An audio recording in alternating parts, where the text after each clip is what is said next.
Booktube, we are back. Let's go over 10 books I do almost anything to read again for the first time. Before we get into the books, there is nothing like reading an absolute banger for the first time. Like that feeling of just sitting there after reading it and you're like, this is one of the greatest things ever. And then again, you probably read it two, three, four times, but that first time that you read that story, that first time that you listen to that story, you can't reduplicate that. And these books that I'm going to talk about here are some books that I wish I could go back in time and wish I could do some crazy things to just read them again for the first time, because that feeling is when I'll bottle up and, and cherish and use it over and over again. So I'm curious for you, what are some of the books that you, kind of want to read again for the first time? I got a few here. This is not an exhaustive list. I'm sure there'll be more that come up for sure. A couple more housekeeping things. I am also on other platforms too. I'm on the gram. I'm on TikTok. So if you want to follow me on there for like more reviews, more recommendations, you can definitely do that from that perspective there. But yeah, these 10 books, I just wish I could read them again for the first time. These are straight bangers, and that feeling that I got while reading them the first time, something that I want to duplicate. Let's get into it. To kick us off, we have Project Hail Mary. Now, Project Hail Mary, I read in 2023, and I love the videos of people who are reading it, last year and this year, and there's going to be a movie on it in 2026, which I really hope that they do correctly there. But when I read it back in 2023, I remember reading it and sitting back after finishing it like, holy smokes. This is an experience that, first off, I need again. But again, you can't reduplicate that, right? Because the second time you read it, you already know what's going to happen. You already know what's going to, kind of come from there. So Project Hail Mary was such a banger for sure. And in this one, you follow the main character as all of a sudden he wakes up in space and he's trying to remember exactly, what he's doing here, how he's doing here. But he is trying to save the Earth from utter destruction. And halfway through his journey, he finds a unlikely companion who ends up being one of the best characters that you'll ever read in your entire life. A lot of these books that I'm going to go through here are very character driven, and this is one of my top 5 characters. I did a video on my top 5 characters. Rocky, he is one of my top 5 characters, and in this story, the friendship, the fact that he is not from the same race as the main character. In terms of that, there, like the fact that they are able to gel and figure this stuff out is just absolutely amazing. And again, that reading that for the first time, I was completely blown away. Completely blown away. One of the best sci-fi like books that you ever read. And in terms of this, like I actually probably could go back and read again for the first time because I read the physical book. I didn't actually listen to it. And everybody recommends it to me. They recommend me to read it. Recommend me to listen to it. So the next time I do partake in this, right before the movie comes out, I will be listening to it. So maybe I'll get a chance to read it again for the first time because I'll be listening to it for the first time. But Project Hail Mary, one of them ones for sure. Next up, we have The Sword of Kaigen. Now, The Sword of Kaigen is by an author who, first and foremost, I had no clue existed until I picked up this book. And I just randomly picked it up. I saw a recommendation of it on TikTok, and I picked it up and didn't know what I was getting into. I just knew it was a Japanese-inspired fantasy. And man, I come up with this term called thug tears because, again, thugs normally don't cry, but again, I'm not a thug, or I'm not a real thug, or even a fake thug. But in The Sword of Kaigen, there were some thug tears that came down, and it takes a lot for me to like be that emotional in a book. But if you read The Sword of Kaigen, don't spoil it, but you know what I'm talking about.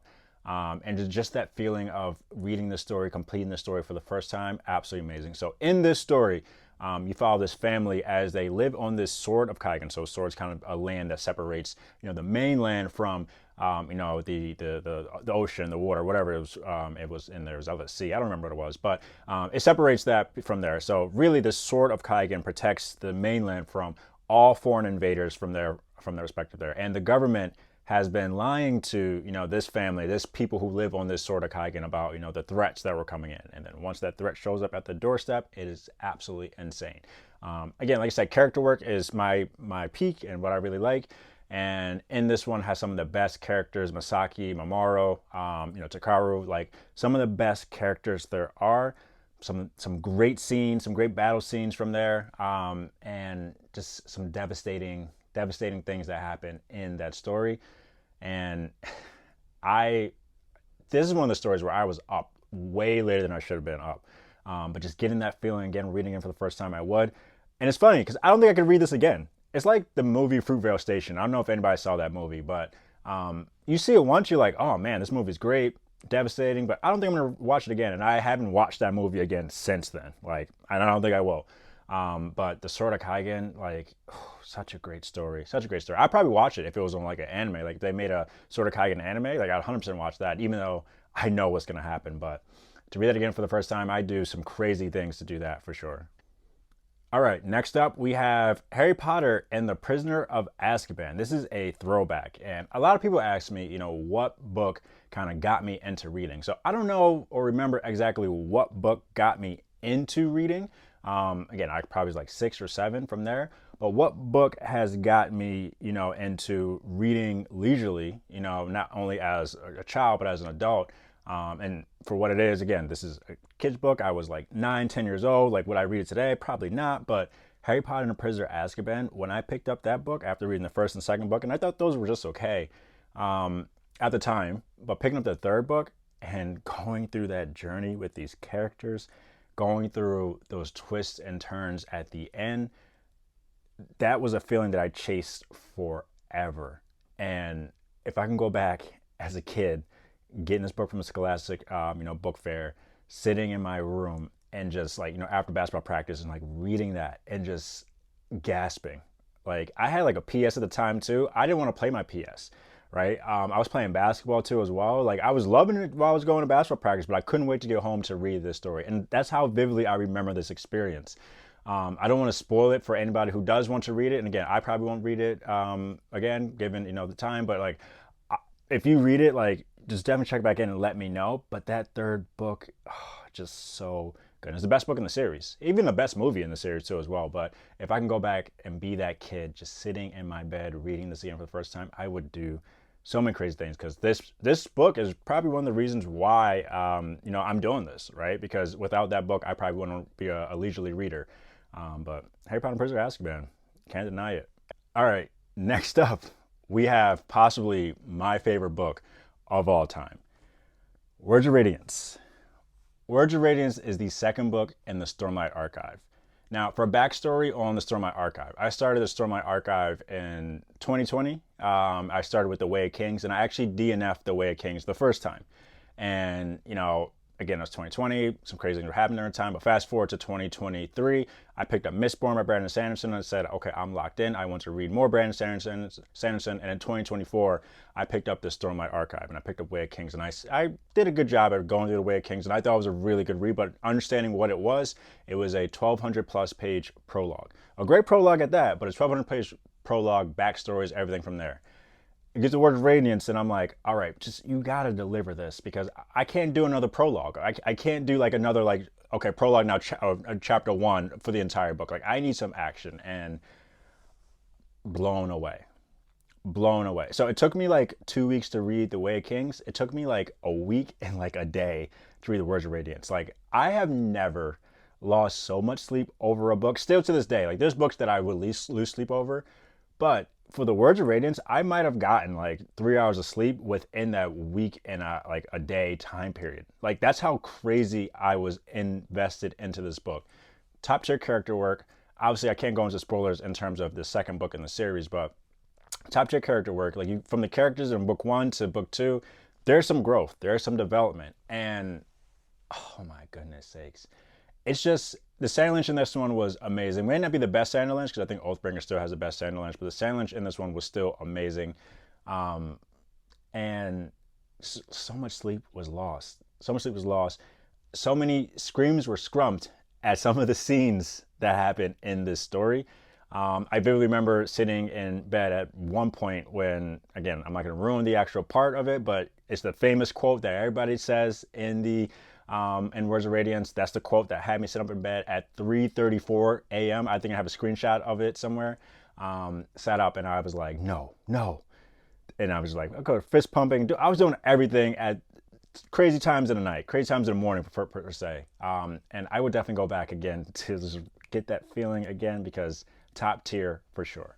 All right, next up we have The Rage of Dragons. Now, The Rage of Dragons one of my favorite reads of last year, and it really set the tone for fantasy for last year. So for your perspective, I really started January 2024 with sci-fi. I was reading Red Rising, and I read the 5th season, which I still consider that sci-fi-ish from there, mixed with fantasy, but it's more sci-fi-ish. So The Rage of Dragons was actually the first fantasy book I read in 2024, and it set the tone for fantasy for the rest of the year. Again, fantasy is my bread and butter. I love fantasy, it's my number one genre. But I started the year with sci-fi, and then picking up The Rage of Dragons, insane, high octane, insane.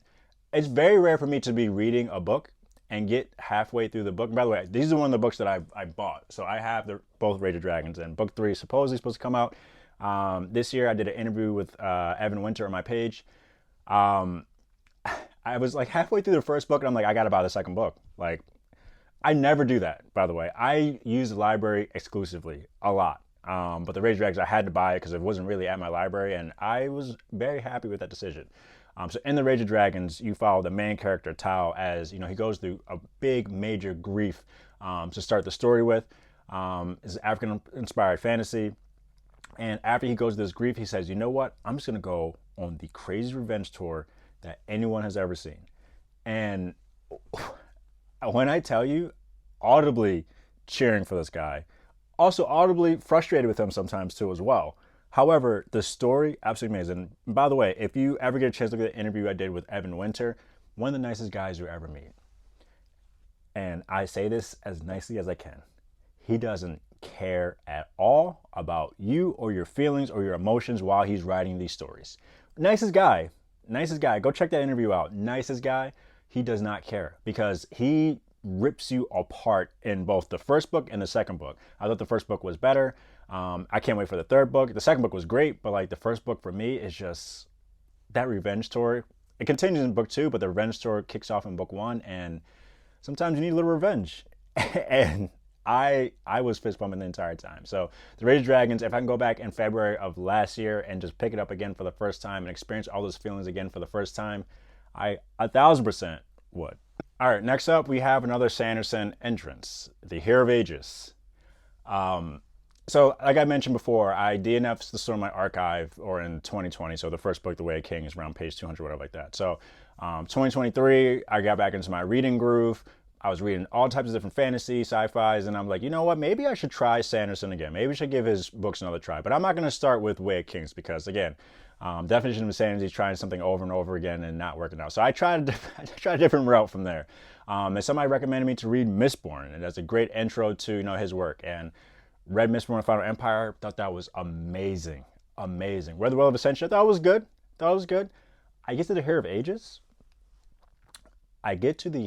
of Ages. And let me tell you, one of the best endings of any trilogy, whatever you want to call it, one of the best endings that you will ever read. Normally when you read a story and you think about the endings of it, like they never land, right? You're always left with more questions. You're always left with an emptiness in terms of like a bad emptiness. The Hero of Ages, I got to the end of this and I couldn't read anything for weeks. I think it was like 2 weeks I couldn't read anything because I was scared. It wasn't a bad slump. I was scared that nothing would compare to the greatness of not only the series, but the finale of that book. So the Mistborn series, this is not a spoiler, this is how Brandon Sanderson describes it.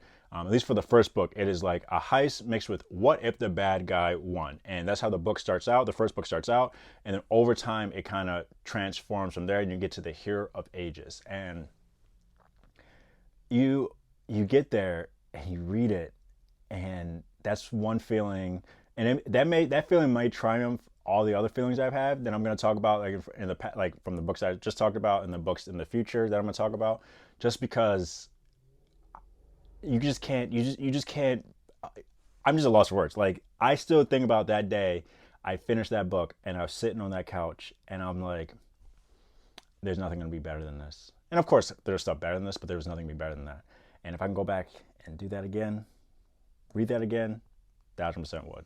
All right, up next, we actually have a throwback, Ready Player One. So again, we talk about some incredible books here in terms of those feelings that I had with this, but this one is also a book that I have a great affinity to, a great feeling for, because it's got me out of so many reading slumps. I've read Ready Player One, I don't know, countless of times. And the first time I read it, though, was a time that you can't duplicate, but it's a book that I continue to read, over and over again. There's a movie about it. Movie's okay. There's a book two about it. I only read the book two once. Maybe I gotta give that another try. But the first time I read Ready Player One was in 2016. And I go through ebbs and flows when it comes to reading, right? Like, I'm not gonna come in here and lie to you and be that booktuber to be like, hey, like I read nonstop since I was 9. Like, that's just not true. Like, I got to college and I stopped reading, but I picked it back up, and then I got into real world, stopped reading, then I picked it back up. And in 2016, I picked it back up with this story. And again, I'm not gonna say I didn't like put it back down for a little bit there, but in 2016 when I picked it up, this story, absolutely amazing. And I used to be a gamer, so I was like all for this for there. So in this one, you follow Wade Watts as he lives in this dystopian world where there's a lot of harsh realities that they have to face. So they kind of immerse themselves in this like gaming system, and he's thrown into like this grand game for him to like win this certain like thing. I'm not gonna spoil what the book kind of does, to win this certain prize, win a certain thing. There's so many Easter eggs in there, but if you're a gamer, like, you're gonna really enjoy a story like this. And that first time I read it, I'm like, oh my goodness, like, why did I stop reading? Like, literally when I finished that, I still remember this. When I finished that in 2016, I sat there and I'm like, wait, why did I stop reading? Like, this feeling is why I should keep reading. Like, after reading this, I was so complete that I read another book, and then I reread the Ready Player One like 2 weeks after that. Like, that's how good that book was.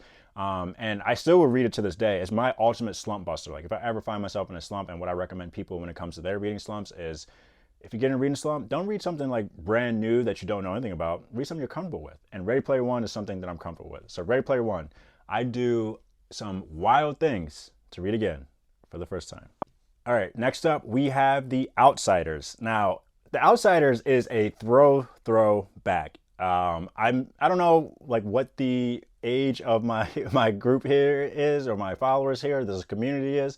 But when I was like, I think it was in middle school or something like that, we were reading all types of books. And I'm not going to come in here and say I love every single one of them, but the one that I did love was The Outsiders. And you look at me and you think about The Outsiders and the story itself, like, we have nothing in common. But my goodness, that story still sticks with me to this day. Ponyboy Curtis, again, very character driven. Ponyboy Curtis is a character who I would empathize with, no matter if we look alike or not, no matter if we come from the same backgrounds or not. Because keep in mind, this story was set in the 1960s, and you go through with like 2 different rival gangs from there. And like Ponyboy Curtis, he's growing up, he's trying to be a man, and he faced his own family issues, he faced his own identity crisis in the world. And I remember during that year, we were reading some books where I'm like, I don't want to read this. Like, I'm just going with the classical emotions. I actually wanted to read The Outsiders.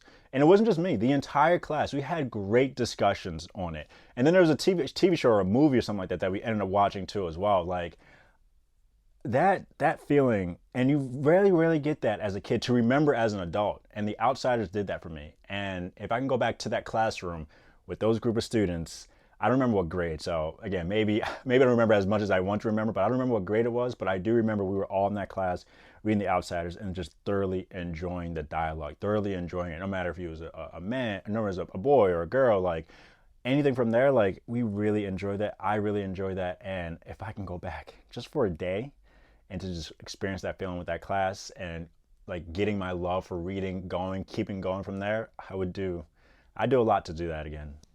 All right, next up we have Chain Gang All-Stars. Now, this is a story I read last year, and this is a dystopian that I didn't know much about going into it. And I'm like, all right, let me just see what this is about. A couple people recommended to me. It wasn't like really wide known, really widespread in terms of different things recommended to me. But I picked it up. And let's fast forward to the ending.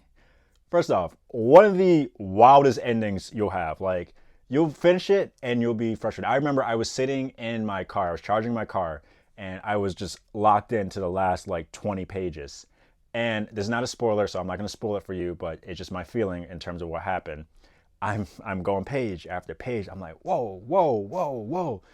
And then I get to the last page. And you finish the last page and you're like, oh snap, okay, next chapter. You turn to the next page, it's acknowledgments. I threw the book in my car. Threw the book in my car, and don't tell the library because it was a library book. Don't tell the library, but I threw it. I, but it was a great ending. Don't get me wrong, and it left questions in your head. Again, there's not gonna be a sequel to it, but it left questions in your head. But that ending was superb. So the story itself. So let's go talk about the story itself. So in this story, you follow a group of prisoners who have done like some of the craziest things, the heinous crimes, and they're sent to prison. And this is dystopian, so it's set a few years down the road. But after reading it, I'm like, this has some Black Mirror vibes. You never know. It could happen. So again, these prisoners are in prison, but they are also entered into this program. There's a CAPE program, I think it's called. And in this program, they're actually able to fight for their freedom, fight for their lives. And I literally mean that. Like they can go and battle each other, like battle royale, gladiator style, battling other inmates who have done the same heinous crimes. And like this is like it's kind of like Fortnite a little bit, like in terms of like how they could kind of go about this and different campaigns and stuff like that. But so they end up doing this, right?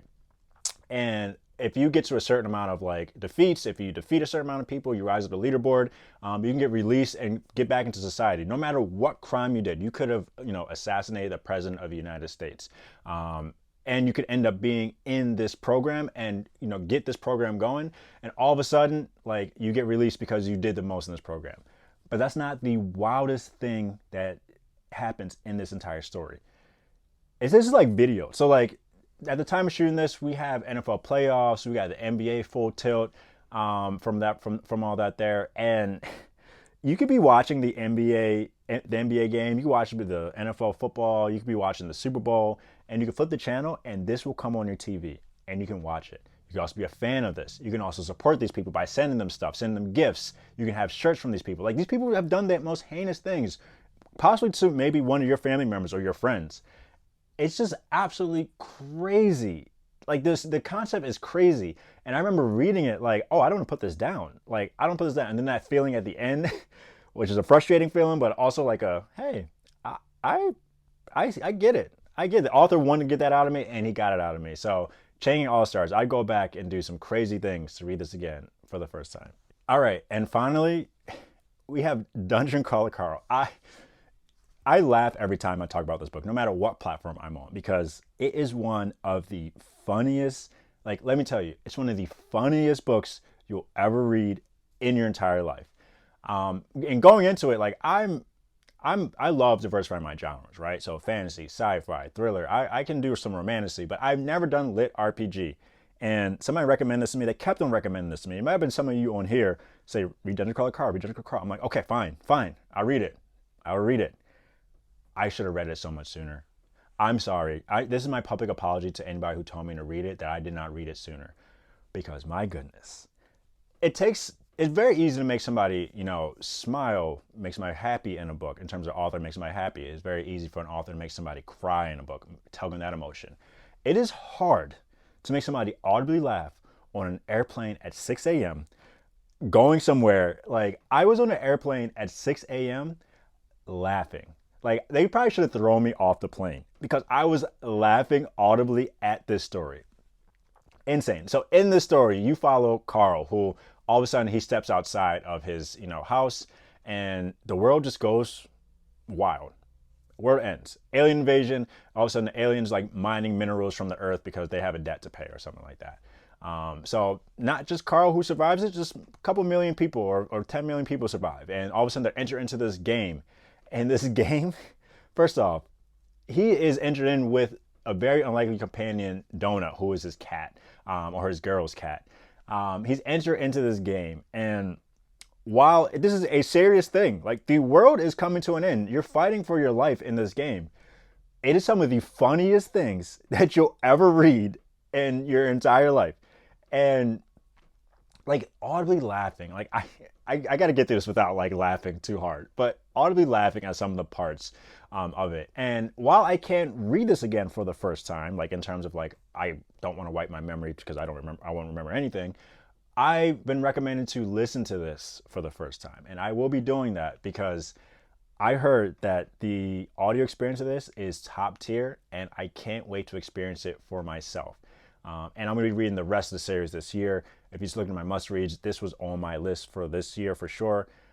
So I would do almost anything to read again for the first time, but I will be listening to it for the first time at some point. Dungeon Crawler Carl. Insane. All right, there you have it.